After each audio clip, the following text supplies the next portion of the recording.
अभी तक के वीडियो में हम मेमोरी के बारे में अच्छे से समझ चुके हैं। इस सीरीज में आगे बढ़ते हुए आज हम बात करेंगे सीपीयू की, जिसके बिना कंप्यूटर का कोई महत्व नहीं है। सीपीयू कंप्यूटर का मेन पार्ट होता है और इसे कंप्यूटर का दिमाग भी कहा जाता है। जैसे इंसान के शरीर में दिमाग काम करता है, वैसे ही कंप्यूटर के अंदर सीपीयू भी दिमाग की तरह कार्य करता है। कंप्यूटर के अंदर जो भी काम होता है, जैसे क्लिक करना, फाइल ओपन करना, कोई सॉफ्टवेयर को रन करना, ये सभी डिसीजन सीपीयू ही लेता है। अब बात करते हैं सीपीयू दिखता कैसा है। तो बहुत से लोग कैबिनेट को ही सीपीयू समझते हैं, जबकि ऐसा नहीं है। जो अभी आपकी स्क्रीन पे दिख रहा है वो सीपीयू होता है। सीपीयू बाहर नहीं दिखाई देता है, वो मदरबोर्ड के अंदर सीपीयू स्लॉट में लगा हुआ रहता है। अब बात करते हैं कि सीपीयू कंप्यूटर में क्या काम करता है। सीपीयू का मेन काम होता है डाटा को समझना, डाटा को प्रोसेस करना और रिजल्ट देना। सिंपल भाषा में समझे तो ये इनपुट लेता है, प्रोसेस करता है और फिर उसका आउटपुट देता है। चलिए इसको एक एग्जांपल से समझते हैं।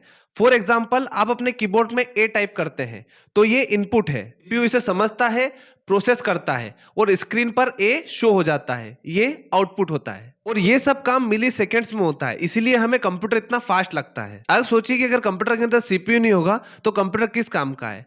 अगर कंप्यूटर के अंदर सीपीयू नहीं है तो कंप्यूटर एक डेड बॉडी की तरह है जो किसी काम का नहीं है। सीपीयू, रैम और स्टोरेज में शॉर्ट डिफरेंस देखते हैं। सीपीयू सोचता है और डिसीजन लेता है, रैम काम करने के टाइम हेल्प करती है और स्टोरेज डाटा को सेव करता है। सीपीयू, रैम और स्टोरेज ये तीनों एक दूसरे के बिना कुछ भी नहीं कर सकते। सीपीयू फास्ट है या स्लो ये हम कैसे पता कर सकते हैं। तो सीपीयू की स्पीड डिपेंड करती है सीपीयू के गीगाहर्ट्ज पर, कि सीपीयू कितने गीगाहर्ट्ज का है, सीपीयू में कोर्स और थ्रेड्स कितने हैं और कैश मेमोरी कितनी है। सीपीयू के अंदर जो कोर्स और कैश मेमोरी होती है उसको आने वाले वीडियो में हम बहुत ही अच्छे से समझेंगे। तो ये था सीपीयू का बेसिक इंट्रोडक्शन। नेक्स्ट वीडियो में हम समझेंगे कि सीपीयू वर्क कैसे करता है स्टेप बाय स्टेप।